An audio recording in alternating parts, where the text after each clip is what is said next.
పవన్ లేకపోతే utter flop.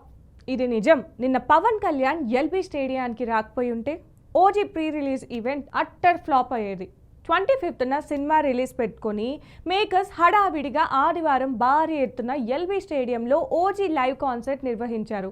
నిన్న ఉదయం నుంచి సాయంత్రం వరకు తీవ్రంగా ఎండ కాసింది. దాంతో వర్షం ఉండదు అనుకున్నారు. కానీ నైట్ కల్లా వరుణదేవుడు ప్రతాపం చూపించాడు. ఓజీ ఈవెంట్ కోసం పవన్ ఫ్యాన్స్ కోకొల్లలుగా హాజరయ్యారు. ఎల్బీ స్టేడియం మొత్తం పవన్ ఫ్యాన్స్ తో నిండిపోయింది. కానీ వర్షం అభిమానుల ఆశలపై నీళ్లు చల్లింది. పవన్ కళ్యాణ్ ఆ జోరు వర్షంలో నిలబడి అభిమానులను ఉత్తేజపరుస్తూ కత్తి పట్టుకొని ఓజీ లుక్ లో స్టైల్ గా కనిపించి మాట్లాడిన మాటలకు పవన్ ఫ్యాన్స్ ఊగిపోయారు.